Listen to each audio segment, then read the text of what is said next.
Welcome everyone to our partner webinar series. Today's session is how to get the most out of e-signatures. Before I introduce our session, I'd like to thank the wonderful people at OneSpan. It's because of their support that we are able to bring you additional programs and services. This is part one of a two-part series. The next session will take place on August 10th at 1 p.m. Central Time. If you're not already signed up for that session, please go to our events calendar or check your email. Today's speakers are Delaney Silva and Patrick Albert. I won't take any more of our time. Delaney, Patrick, take it away. Wonderful, thanks. I'd like to first thank everyone for joining us today to talk about electronic signatures, and thank you, Heather, for that intro. So Patrick and I have an exciting webinar planned where we'll give you a walkthrough of how you can get started with e-signatures to support both your internal and external use cases, and we'll also share some best practices and strategies on how you can optimize your workflows with e-signatures. So these are the topics that I'll talk about today. So I'll start off by talking about some of the business drivers that have accelerated business transformation initiatives to include e-signatures. I'll also share some of the top use cases we're seeing organizations from different industries are prioritizing. We'll then do a deep dive into some use cases for your B2E, B2B, and B2C processes by sharing some of the pain points, and Patrick will show how you can use popular features in OneSpan Sign to get your document signed faster. And then I'll talk about some tips and tricks on how you can maximize the way you use e-signatures in your organization. Virtual Room is a new solution that we released that helps bring the human element to remote signing and agreement processes, and I'll provide more details on that later in the presentation. And then lastly, I'll cover some next steps that you can follow to help you on your digital transformation journey with e-signatures. And then we'll close out today's webcast with a Q&A session. So before I dive into today's presentation, I just wanted to give everyone a little background on OneSpan. OneSpan has a strong focus in digital security and e-signature solutions. We help digitize businesses, whether you're a small, mid-sized, or large business. We help automate key agreement processes to transform and protect the digital customer experience. We are the e-signature solution that is white labeled behind some of the world's most trusted and security conscious organizations. And you'll see some of our marquee clients on this slide here, BMO, US Bank, RBC, just to name a few. So at the onset of the pandemic, every single business around the world, no matter the industry, faced the same challenge and asked the same exact question: how do I ensure my business can survive this crisis? And while the pandemic has been tragic in so many ways, I think it has allowed us to challenge the status quo as businesses accelerate the rate of transformation. Every business is looking to digitize processes and eliminate those in-person meetings to observe social distancing protocols. We've spoken to many organizations of different sizes and industries across many use cases, and we learned that some of the key business drivers for them moving to e-signatures include making it easier for people to do business with them. So enabling employees, partners, and customers to sign anywhere, anytime, and on any device improves that overall experience with the organization. They also want to improve their business productivity and efficiency. So moving to an all digital process with e-signatures reduces the time required to manually process paper-based documents. And this also eliminates manual processing errors by automating and enforcing business rules throughout the workflow, which in turn eliminates the cost of handling documents and the time it takes to correct errors. Now, this pandemic has forced us to modify the way we work. So organizations had to create alternative workflows for all of the manual paper-intensive approval processes that typically require in-person approvals. So these are all important and are driving digital imperatives inside of many organizations and require us to change the traditional ways of working to ensure that we can adapt to the changing needs of our employees, partners, and customers. So today we have a cross-section of individuals and organizations that are attending the webcast. We have attendees from financial services institutions, government agencies, healthcare organizations, insurance agencies, as well as a whole slew of other industries. So let's take a look at some of the top e-signature use cases that we at OneSpan are seeing.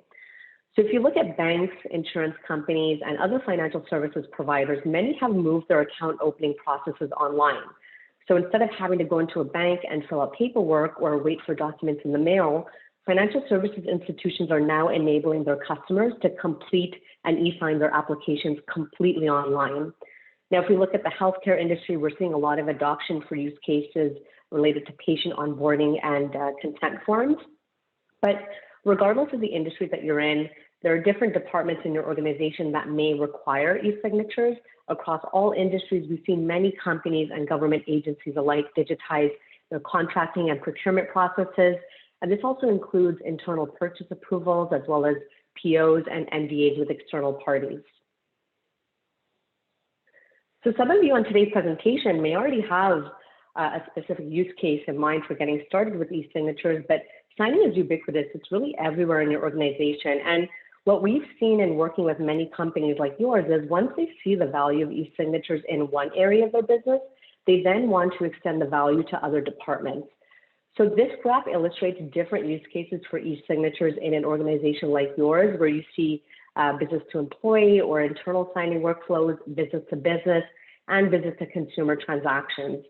So as you move from B2E to B2C, so left to right on this graph, transaction volumes inherently increase. So think about an account opening application or a patient consent form or any government to citizen document, for example, that typically has much higher volumes than an internal application where signatures are required, such as HR onboarding.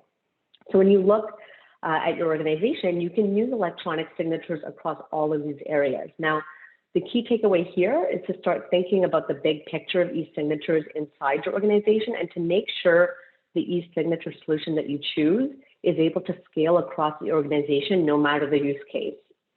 So in the next couple of slides, I'm going to walk through specific use cases for B2E, B2B, and B2C processes, and Pat will jump in to provide a demo for each use case. All right, so let's start by covering the first use case that HR departments are all too familiar with: internal approval forms, policy changes, and code of conduct forms. So whether you're an organization of 20 employees or 500 employees, sending out a code of conduct form to many employees at once can seem overwhelming. The process includes preparing each document per employee and also tracking the signed documents you receive from them.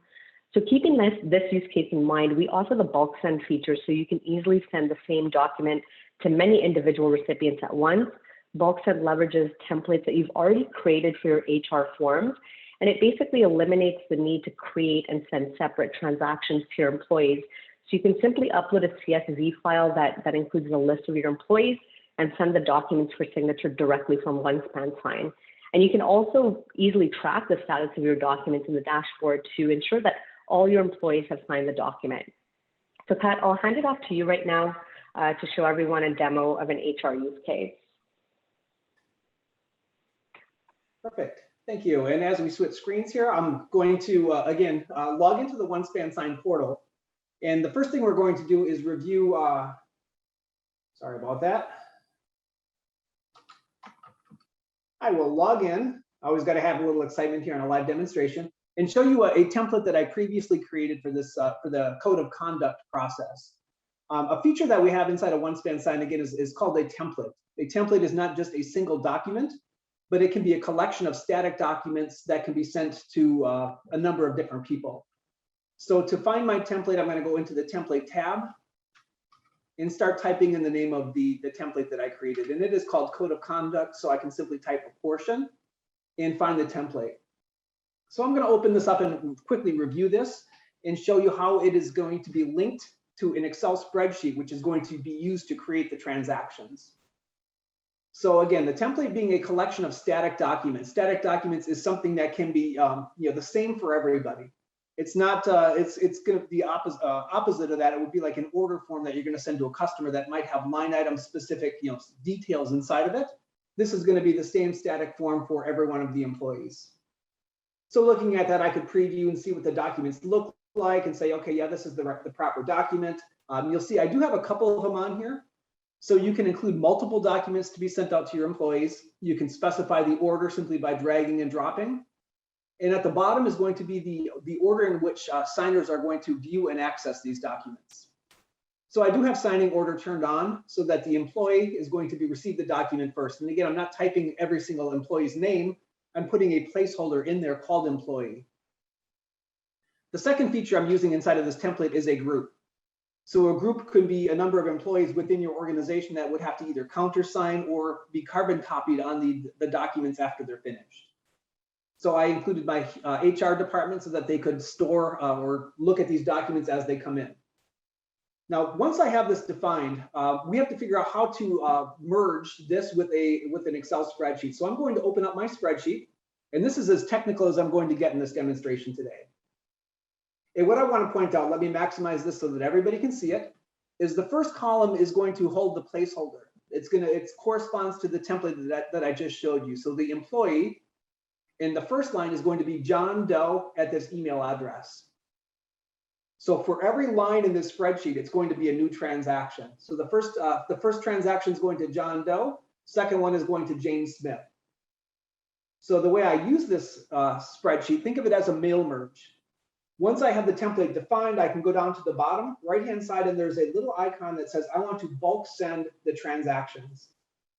So I go out there, navigate to where the database is, and select it, and it would run in batch and generate, again, one transaction for every line inside of that spreadsheet. That's the easy part. So when it comes to one of the challenges of HR or the annual certification is how do I track, or how do I know that these are being signed and completed? Is you can go into the online dashboard and take a look. Since I generated this today, I did this ahead of time, I'm going to go out there and say, let me take a look at all of the transactions for today. And you can go back again, if I run this a week from now, I can go back and say, let's look at everything I generated on the 8th of, the 3rd of August. And I can see that Pat created 2 transactions. They're both still out there. So that was, again, the 2 lines inside of the Excel spreadsheet. So as employees start to sign these, that number is going to go down and it would move from in progress to completed. Furthermore, if I wanted to investigate to find out which 2 employees did not sign theirs yet, I could click on that and I could see that here are my 2 code of conduct. The first one is for Jane Smith. Second one is for John Doe. So it gives you a really quick view into what transactions are still out there. And you could follow up, but you could also set a reminder schedule that would automatically send email notifications back to John and to Jane Smith as the deadline approaches. So that is how you can utilize OneSpan Sign to do a bulk or mail merge to create transactions. And I'm going to hand it back to Delani, and we'll continue with the next use case. Great, thanks, Pat, for that.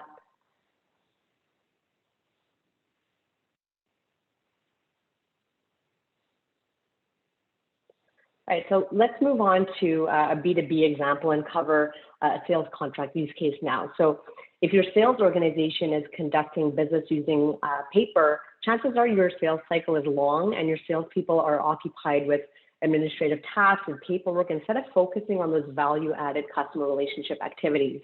And more importantly, your salespeople can be closing more deals with prospects instead of being tied up with admin work.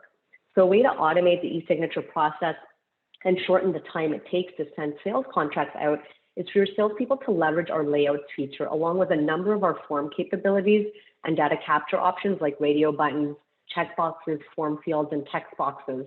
Now, layouts are helpful for users who frequently send forms that may be slightly different per recipient, but signature blocks and data fields remain in the same location throughout the document.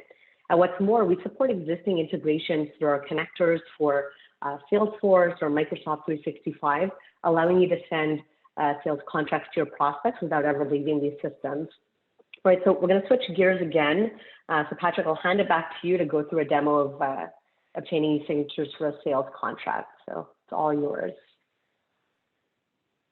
Excellent. So I'm going to start in the exact same place that we did for the human resources one, and I'm going to show you a layout or the template that I built for this process. And just to point out, the main difference is I do not have any documents included inside of this template. The document that I'm going to include is dynamic. I'm going to prepare it specifically for my customer. So that being said, I'll go back to the dashboard and I'm going to open up Microsoft Word, and I have a sales contract. I'm not going to demonstrate any of the connectors that we have to any contract management systems. I'm going to just simply use Microsoft Word. So if I was preparing a sales contract, I could use the poor man's approach here and simply manually type in an amount. and save this. Once this document is saved, I can come back into the OneSpan sign portal and manually create a transaction as opposed to using the connectors. And I can give this the transaction a name. I can say this is my sales contract for Acme Corp. And I can use that template. And again, the template still has value, even though it does not have any documents embedded within it. It can still be used for the workflow. So if I come out here and say I want to use the sales contract, I can start typing the name and select that. It's going to build a mirror image of that template, but it is now an active transaction, or I should say a transaction that is in draft mode. It still has a placeholder for my signer, which could also be named customer, but I'm not going to use a mail merge today. What I'm going to do is go out here and specify that it's going to be a recipient that I name.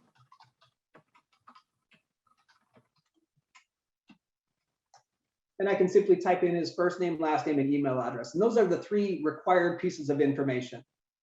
Second thing I also want to do, of course, is upload the sales contract that I prepared ahead of time. And just to make sure I did grab the right document, I can go out there again and preview to make sure that it is. And yes, this is the one I expected it to be. There are other things you can do. Of course, when I added John Doe, I could add some additional authentication. We're not going to do that today because John Doe is using his work email address, and we're going to assume that that is enough authentication for John to access and sign this transaction. Last thing I need to do is to go out here and apply the signature fields. So another shortcut we have is to use a layout. And that's what Delaney was referring to in her slide, is I could manually drag and drop every signature location, but some of the contracts are complex. They might have 4 or 5 different locations for signatures.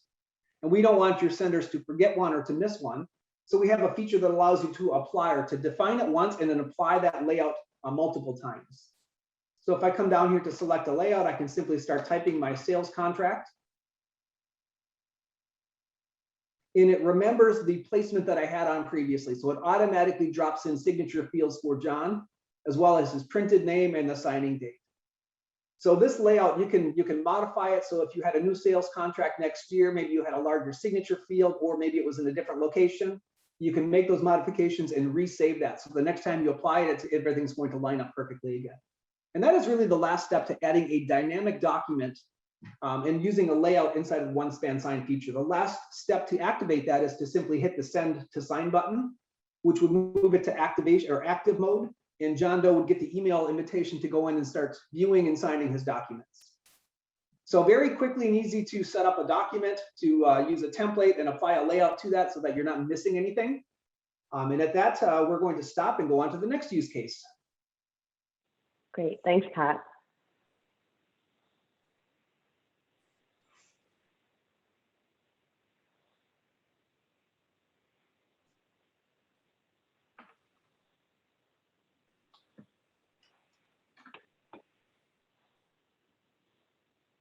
All right, so let's cover another B2B use case now around vendor agreements. So let's say you're an internal project lead collaborating with the procurement department at your organization. You just agreed to the final terms and conditions with the vendor you're working with.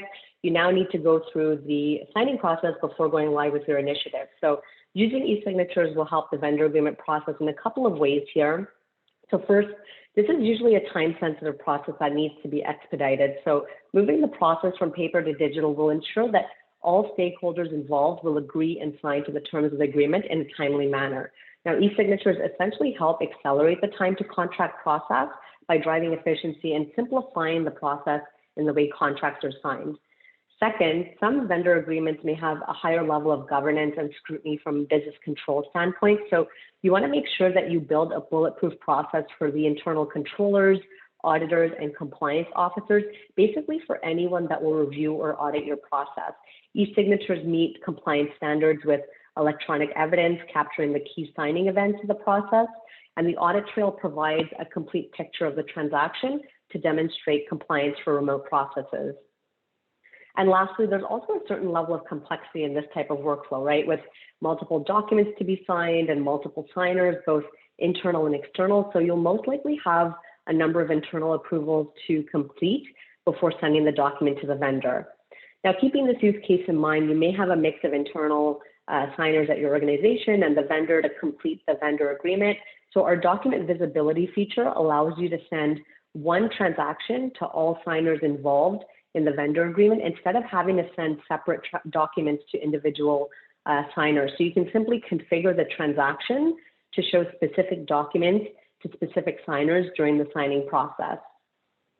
And to further accelerate the signing process, we also recommend using features such as single sign-on, group signing, and also change signers. So just to cover these very briefly, SSO ensures that your internal signers can authenticate themselves before accessing the documents to sign. With the group signing feature, you can create a group of predefined internal signers at your organization and then allow any member of that predefined group to sign on behalf of the entire group.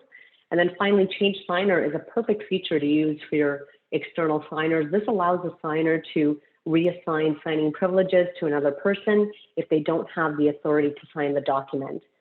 And finally, the welcome page helps provide context by displaying the expected actions each signer needs to take in the signing process.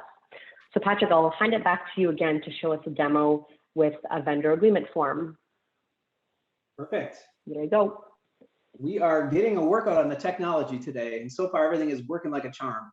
So we are going to show the vendor agreement, and we're going to use all of these features that Delaney talked about. We're going to have document visibility. We're going to use a group. I'm going to use a template, which we've covered in the previous use cases. So if I come out here and take a look at my vendor agreement, this is a fairly complex process. So I've got a couple things out here. I mean, we do have an e-sign consent form, but if you're going business to business, e-sign law does not require you to get somebody's consent to sign electronically when you're going business to business. So I could remove that from my template. Now I would have a non-disclosure agreement, which is what my customer would sign, and an approval sheet. The approval sheet is simply an internal checklist saying, I want my legal department to review this prior to the customer going out and signing it. So I added both documents. And if you notice the bottom, I also have two different signers, and I have the signing order turned on. So legal is going to view this first, then the customer is going to access this. So in order to use this template, I'm going to come back to the dashboard and create a new template.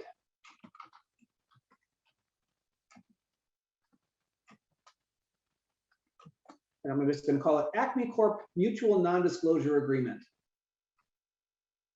And vendor agreement is right at the top, so I can select that. And again, it's going to clone that template that we just looked at. So those two static documents are there. And legal and the signer 2 is also there. So I'm going to change signer 2 to my same recipient. I'm going to use John Doe as my previous example.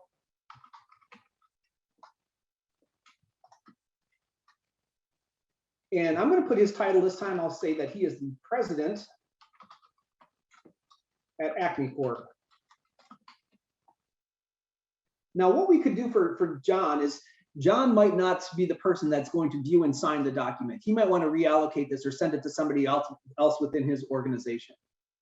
So to save a little bit of time, if John doesn't know who that person is going to be yet, we can click on the three dots off to the right-hand side of his name and look at some of the properties associated with him as a signer. And one of the advanced options is allow him to change signers. It's typically off by default, but inside of my template, I've enabled this. And what this allows you to do is after legal approves this, it's going to go out to John Doe for signature. And if John at that time could find another resource saying, I want this person in my organization to view and sign that, so he can simply forward that without having to contact your company again. So it's a very powerful feature. And again, if you send it to a person, typically you want that person to sign, so it is off by default. You would have to turn that on simply by toggling that setting back and forth. So let's go on to the next page. So the next page is the same signature placement tool that I used to apply the layout before. In the right-hand side, you can see the two documents that I have. I've got my mutual non-disclosure, and I also have my approval sheet. So as I start scrolling down, I can see where John Doe needs to sign it. I can see where legal needs to sign it. And I also have the approval sheet. So the approval sheet is going to be for internal approvals. So I believe I do have a layout here.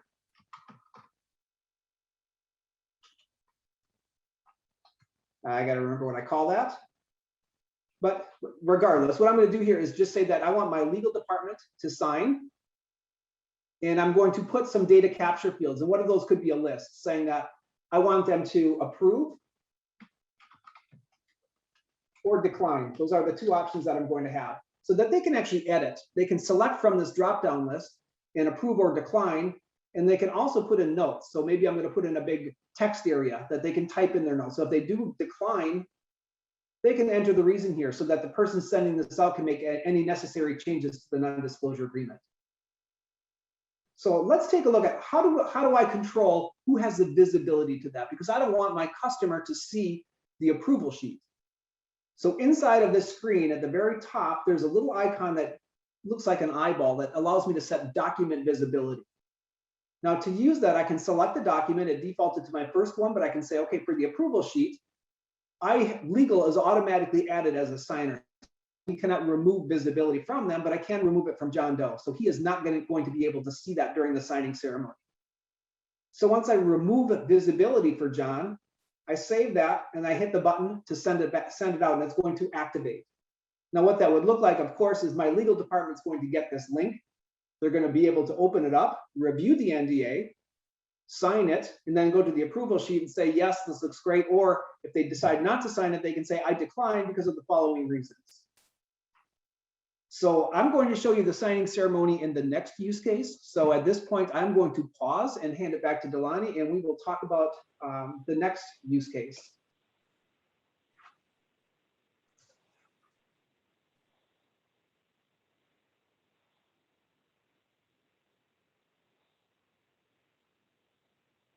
All right, so I think this is the last back and forth between us, Pat, but so this is the last use case we'll cover around B2C and wealth management forms. So since the onset of the pandemic, our clients in the financial services industry are adjusting to the new normal by adopting e-signatures to continue to deliver personalized service using remote channels. Now it's a manual paper-based process. Wealth advisors face the risk of document errors such as missing signatures and data in forms, which then leads to poor customer experience with advisors requesting customers to re-sign paperwork. Now, this is a frustrating experience for both your advisors and customers.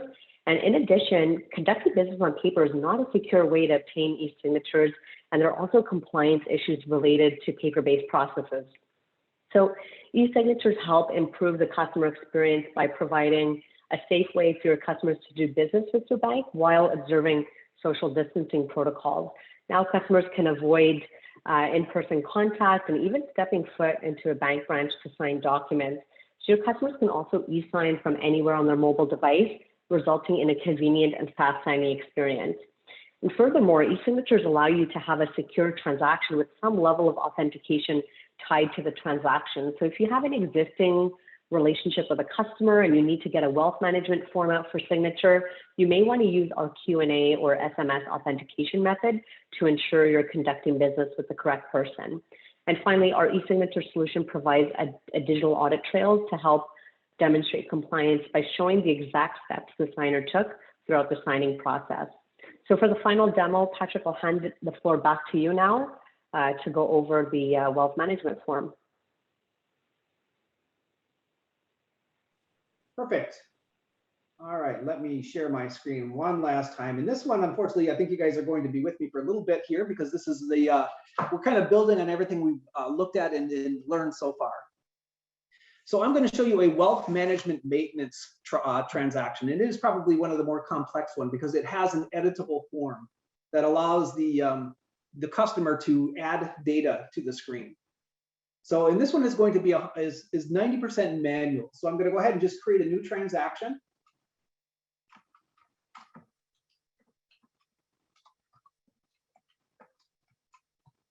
And I'm going to make it something meaningful because John Doe might call me in the future, and I want to be able to search for, for this transaction. So the transaction name is something that is searchable in the future, as well as all of the signers that are included on that. So I could decide whether or not I want to put his name on here, or just say that this is account maintenance or wealth management for John Doe. And I'm not going to use a template. It's going to be 100% manual. And this is going to be remote signing, as Delani is going to talk about soon here. We also have the option to do in-person and also a virtual room. So I'm going to create the remote signing transaction. And you'll notice that it automatically added the e-sign consent form. Again, For business to business, it's not always required. I am not an attorney. I do not have a law degree. I would highly recommend that you talk to your legal department to determine whether or not the e-sign consent form is required on any type of use case. But this transaction or my account in OneSpan Sign is automatically adding the e-sign consent form for every new transaction, unless I create a template that I've, and I elect to remove it from that template. So it is here. I can take a look at it. With OneSpan Sign, you can also have your legal department modify, customize, or provide your own e-sign consent form, which can automatically be included in the transaction. Now, I'm also going to add the wealth management document.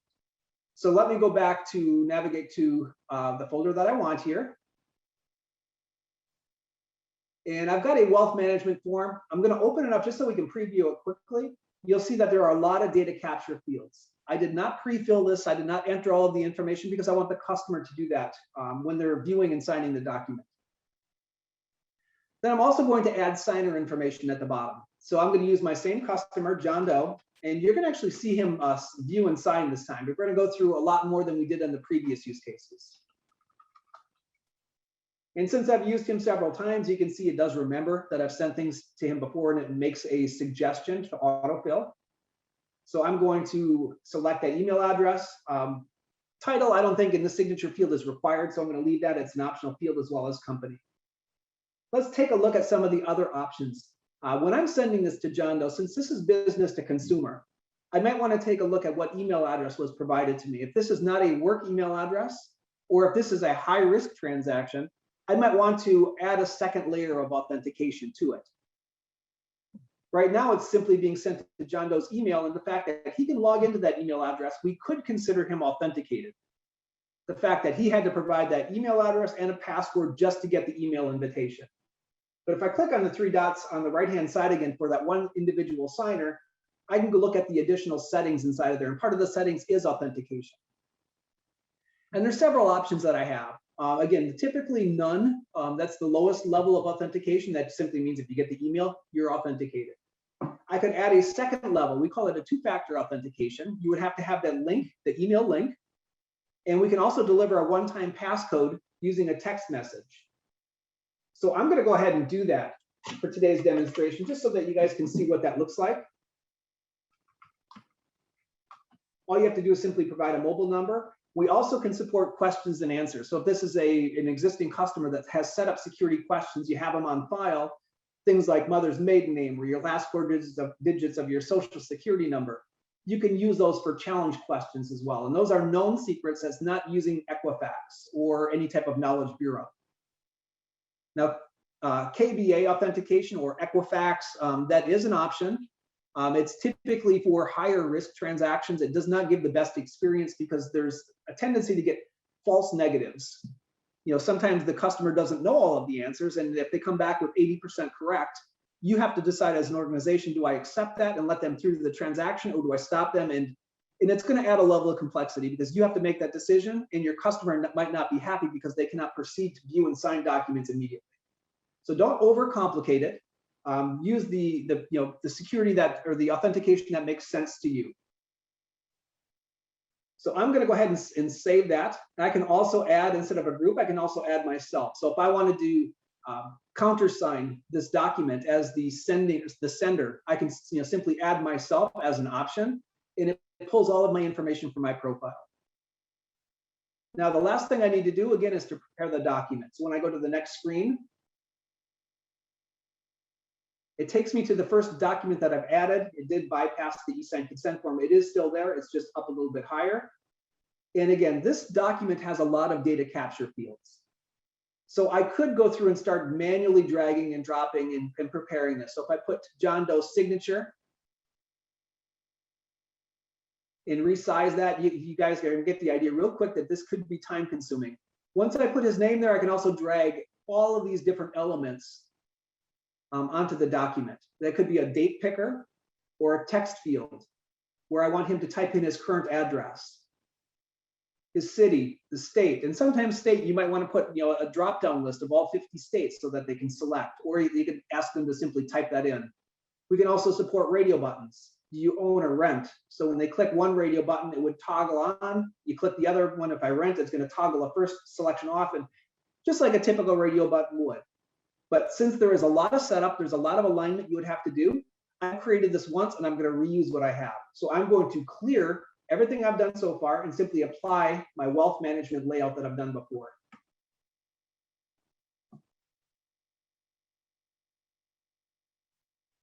Now you can see the document looks pretty complete. John Doe is going to fill in his name. He's going to select the date field for his date of birth. We've got radio buttons for his gender.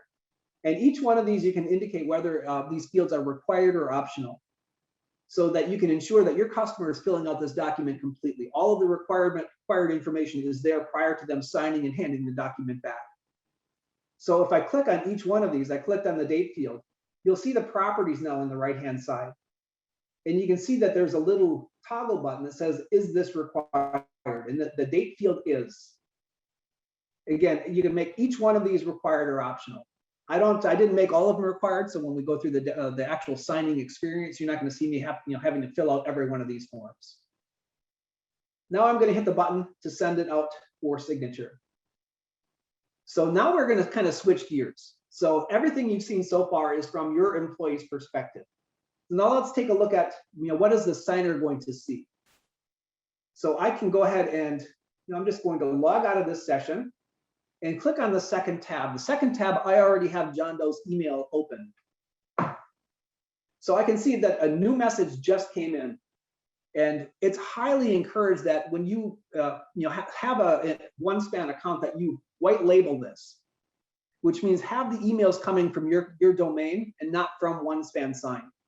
It's real important for adoption that you do that for a couple different reasons.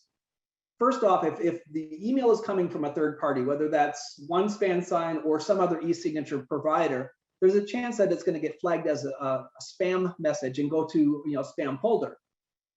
And your customers, of course, are not going to see something that is sent to the wrong folder. If it never hits their inbox, they're never going to see it.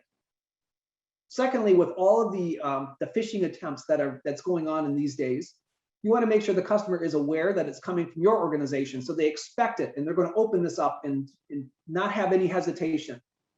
So we do provide the capability for the emails to come from your domain, and you can define what these email templates are going to look like. So you can include your own logo. I've got, unfortunately, a somewhat grainy logo at the top, but the message can also be yours. So all of this information that would appear inside of here, all of this correspondence is going to be your message to your customer. So John Doe can see this. It's very personalized. It has his name in the welcome message. It gives him all of the information. He knows that he needs to click on this button to go out and start viewing and signing documents. So once John does that, if we had no secondary authentication, he would immediately start viewing and signing documents. But since I did have the authentication, I've got to go grab my mobile phone, which is sitting right next to me, and enter in the 6-digit code that was just sent to me via text message. That text message is sent the instant that I click the button from the email. And that's real important because we don't want to have that sent when the email is sent out, because it could be buried or lost. So now that it's sitting at the top of my queue, and it's only good for 10 minutes. So if I sat here and talked for those 10 minutes, it would expire. And I have the option to either click the little button to send me a new passcode, or I can simply close my browser, go back to the email and start another session. And it would generate a new passcode for me. But again, since it is considered two-factor authentication, it is a bit more secure. Now, as I enter the transaction, OneSpan sign feels it's real important to white label the entire signing process. It's a little bit different than co-branding. We do not put our name, our company name or logo anywhere inside the signing ceremony. We allow you to put your name. You'll see there's a logo in the upper left-hand side. Let me get rid of this little agreement here that I need to allow cookies. But this is real important because we don't want your customers to feel that there's a security risk going out to a third party.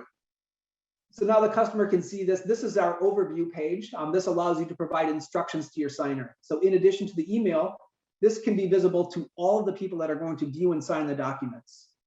So your instructions can be listed inside of here. This is 100% configurable, and the customer can quickly see exactly what they need to do. I've got an e-sign consent that I have to get through and the wealth management document. So to continue with the signing process, I just simply click the button and start walking through. So the first thing I have to do, according to e-sign law, business to consumer, is give my consent. I cannot skip ahead to the next document. I either have to hit the checkbox and accept, or scroll to the bottom and accept. I don't have to click the checkbox down here because I've already viewed the entire document. So I can simply hit the accept button and move on to the next one. So now that I'm here, several things could happen. If I decided to come back in and do this later, I could simply close this. Next time I come in, I would pick up right where I left off. I could also go back to the previous page simply by opening up the document list in the left-hand side and go back to the e-sign consent form if I wanted to download it or print it, or I could stay here and just continue with viewing and signing. So John Doe's name is already here. We captured that from the sender. The sender provided his first and last name. Now he can go through and start entering the information onto the document. I can select, you can see there's a little red button that indicates that this is the only required field on here so far. So the date picker can allow me to go out and select, I can go back and do previous years.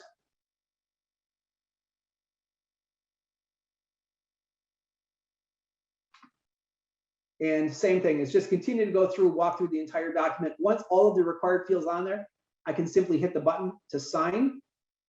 And since that is the only place that I need to sign, I don't have to sign or initial anywhere else on here. I'm finished signing the document, so I'd have to hit confirm.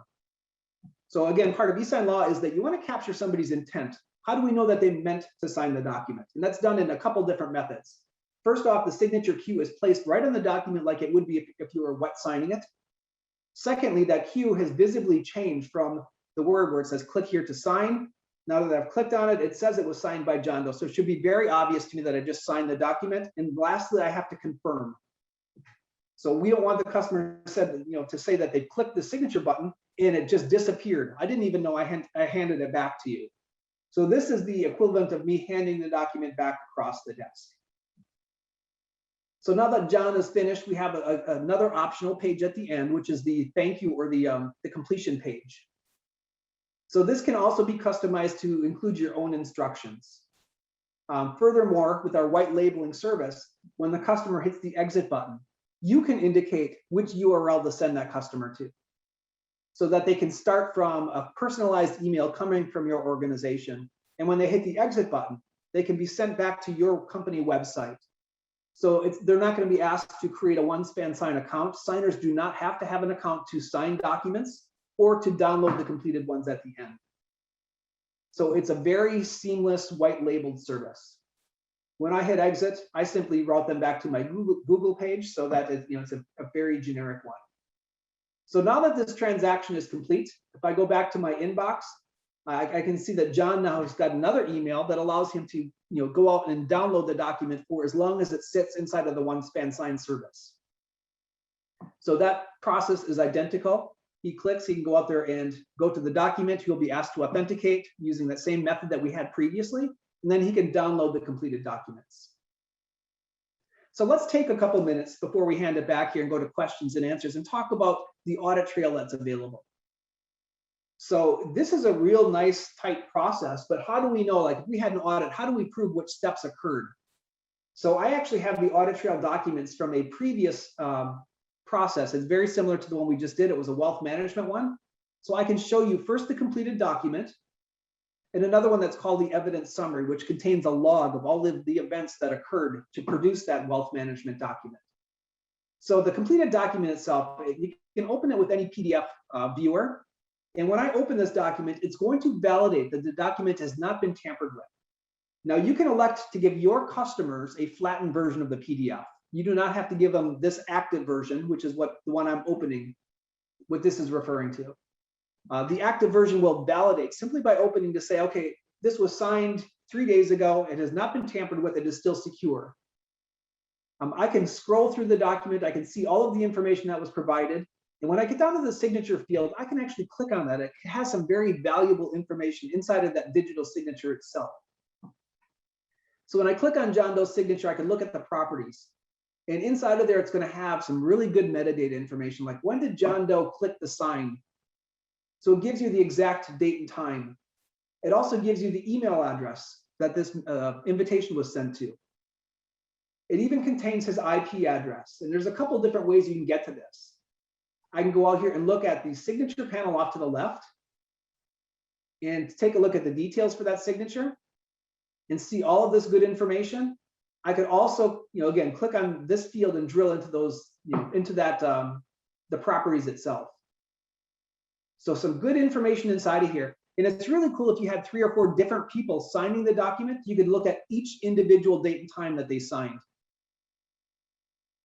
Oh, one last thing. The reason I wanted to open this back up is to point out this transaction ID. I'm hovering over it right now. It ends with the number 99. This is going to link us to the other document that I'm about to open. And that document, again, is the log file that's produced, showing you how this document was produced. So if I close this PDF, the second document is an evidence summary. And this is also something you can download and store locally within your content management system. So as I scroll through this, I can see all of the information about the documents that were included. We had the e-sign consent, the wealth management document, and also the electronic evidence summary, the document that we're viewing right now. Those are the 3 documents that are a part of this transaction. I can see who the sender or the owner was, as well as my recipient. Now the bottom is when we have all of this good information that's captured. Again, this was done previously. So it was done in the past. You'll see the date and times, it's from earlier this year. But I can see that, on March 24th, John Doe was sent an SMS message, which means that is when he clicked on that link in the email. I can see the IP address that John was using at the time, and I can also see the mobile number that we sent that message to. And once he created the session, once he passed through that authentication, we created a session for him, and he viewed the overview page, the page that was showing you how many different documents that he had to view and sign. So every single event that occurs for every single signer is going to be captured as part of this audit trail document. Even when I start entering information inside of those form fields, I did not give my form fields names, but I can see that I selected an X in one of the fields. I put selected the birth date of January 5th, 1977. I can see the address that was entered. Everything that happened is recorded as part of the audit trail.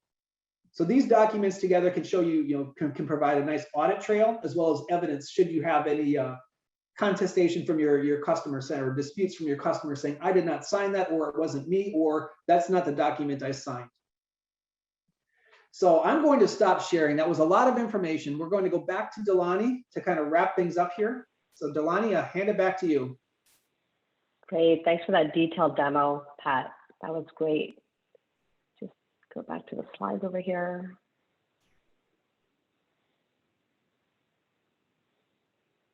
All right, so I would like to take the opportunity to show our audience how e-signatures can fit into a larger business process. So while sometimes people associate document signing with the act of simply signing a document, it's important to remember that the signing step is part of a larger process or session that requires all of the different elements on this slide that are built into an e-signature solution like OneSpan Sign. So the particular elements on the slide is what most organizations want in an e-signature solution. So you can maximize the way you use e-signatures at every step of the workflow in many different ways here. You can allow your customers to access and sign documents on their mobile device, which we touched upon earlier. You can include additional layers of security with the many authentication options available in our solution, such as identity verification, Q&A, SMS, which Pat just covered, or even leverage third-party ID providers like Equifax. We also have a number of data capture options for you to choose from, including text boxes, check boxes, radio buttons, drop-down lists, and so many other options that can capture your customer's data at the time of signing. And the signing step is a step that most people associate with e-signature solutions. So there are several signature caption options available, such as click to sign, click to initial, and handwritten signature. With OneSpan Sign, you can select the capture method that is most appropriate for each specific user role or channel. For document insertion, this is one of those steps that may or may not apply to your particular use case. We do offer the option for signers to attach supporting documents to the e-signing workflow, like a copy of their driver's license or any other type of document. And the last and final step is document delivery. So the completed documents are stored in OneSpan Sign, and your customer receives an email with the e-signed document as an attachment or with a link to where they can securely download the document. And unique to OneSpan Sign is the ability to white label the entire transaction, which Pat also went through in his demo. And this helps maintain trust between you and your customers. OneSpan Sign customers can white label everything from the email domain, the email notifications sent to signers requesting their signature, to your company colors and all the content displayed on all the web and mobile pages. So it's white labeling the results of a more trusted transaction and ultimately a better customer experience that will help you drive higher completion rates for your digital processes. So at the beginning of this presentation, I touched upon how organizations will need to rethink how they conduct business with their employees, customers, and partners. We're living in a more remote world today, but the human element and human assistance for complex agreements is more important than ever before. And that's why the OneSpan Sign virtual room was conceived. The virtual room goes beyond just e-signature. It helps organizations sign, witness, and even notarize agreements using a secure live video conferencing session. It's really all about helping you engage with your customers in a more interactive way to ensure that they get the help they need to complete those critical agreements as if they were face-to-face with you. So the virtual room is a natural extension of our OneSpan Sign solution, and it includes core capabilities like two-way video conferencing for real-time communications with your customers, identification and authentication capabilities to secure access to the virtual room and the underlying agreements, co-browsing capabilities, which make it easy for advisors and agents to review and collaborate simultaneously with the customer, and also e-signature and notarization capabilities to create a legally binding and enforceable agreement that's backed by strong electronic evidence. So before heading into the Q&A portion of today's webcast, I wanted to leave you with some best practices to help you out with the next steps of your digital transformation journey with e-signatures. To start, really look at the top business processes and use cases that you can start digitizing today in your organization. Take a look at our e-signature ROI white paper. I also included the link here on this slide. This white paper can help you illustrate ROI and build the case for e-signatures in your organization. There's comprehensive information about qualitative and quantitative ROI metrics from companies that have used e-signatures to help them cut costs, close customers faster, avoid abandonment rates, reduce errors, and so much more. So I strongly recommend you read it. And finally, take the time to improve customer experience and figure out which processes directly impact the way you do business with your customers and employees.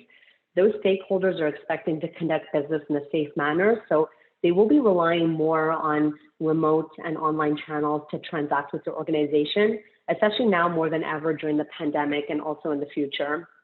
So with that, I'll end it here. I hope this presentation was useful and will help you on your way to get started with e-signatures in your organization. So I'll pass it back to you, Heather, for Q&A. Great. Thank you, Delani. We do have several questions here. And the first one is for you. Which use cases will help me achieve ROI on e-signatures?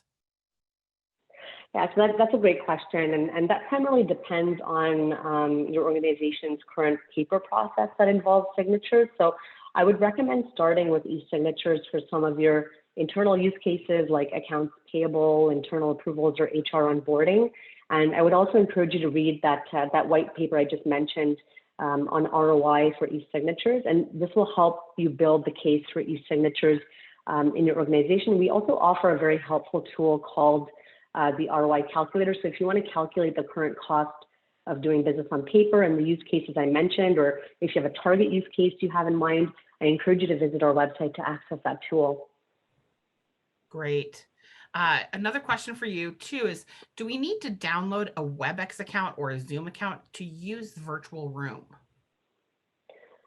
No, you don't need to download additional video conferencing software. The virtual room is really an all-in-one solution, and it includes like all capabilities like electronic signatures, video conferencing, identity proofing, guided workflow recording, and also audit trail in that one solution. So there's no additional software required to use that.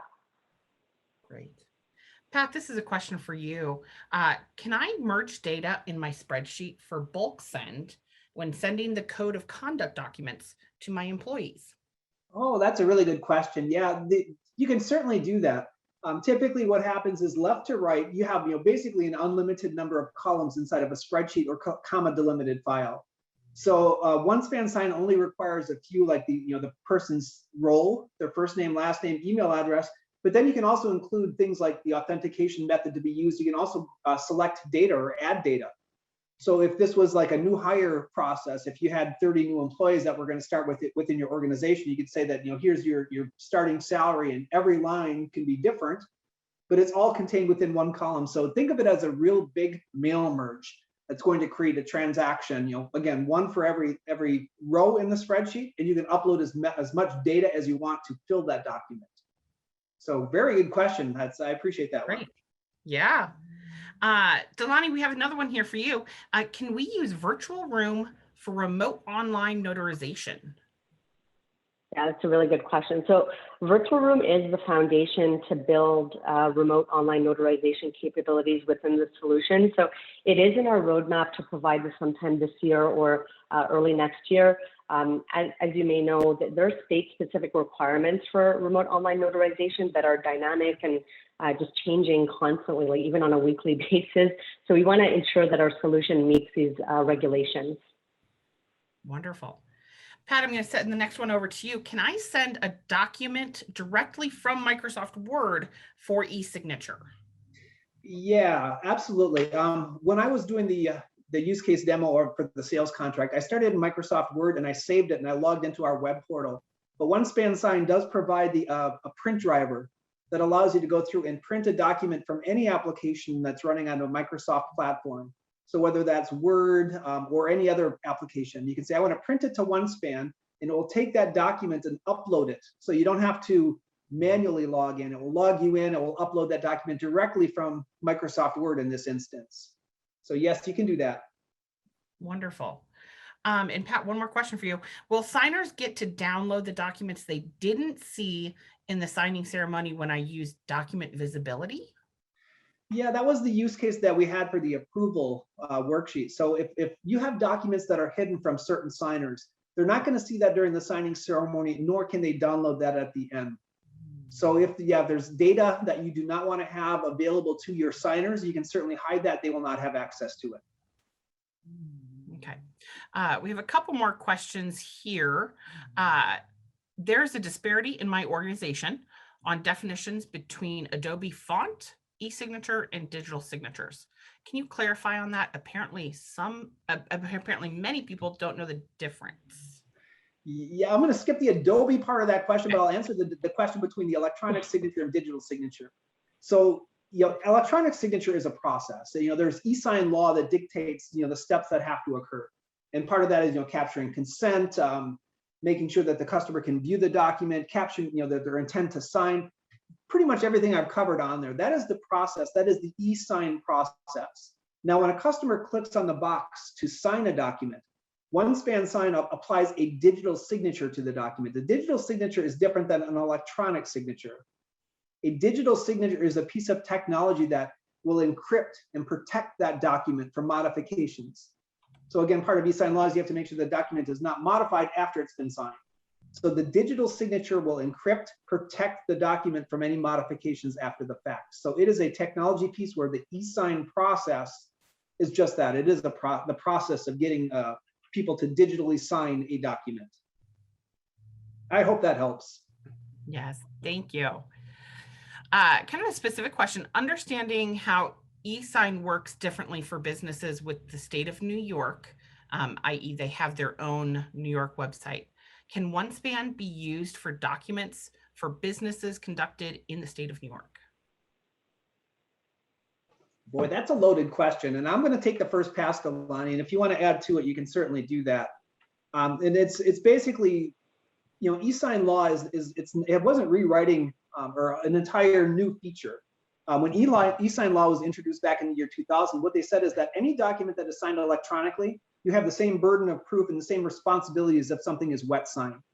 You can't say that it is not legal. It has the same legal weight as if it is wet signed. That being said, I mean, if companies require a wet signature, you don't have to accept them. So an example of that would be is if I had a mortgage that I used an electronic signature, you cannot, some companies buy mortgages, and you can't force them to buy it if it's electronically signed. If their process is out, I still want to require wet signed documents you can't force them to sign it. It's still legal. It's still legally enforceable, but you can't force a company to accept it. So there's a fine line between that. I would say, I'm not a lawyer, so I would say, definitely get an opinion when you're looking to do things, especially if it's state specific, things within the state of New York. Delani, is there anything you wanted to add? Yeah, I was just going to say that, Pat, if you can just check with your legal team, just so that you have like the specifics on that, that would be the best approach. Wonderful. Well, thank you guys. Thank you, Delani. Thank you, Patrick, for being here. That was wonderful information. Thank you, everybody, for being on the line here today. And we're going to wrap this up here as it is now the top of the hour, and see you again soon. We're going to continue our discussion in part 2 on August 10th. Thank you so much for being here today, everybody. Take care. Bye-bye.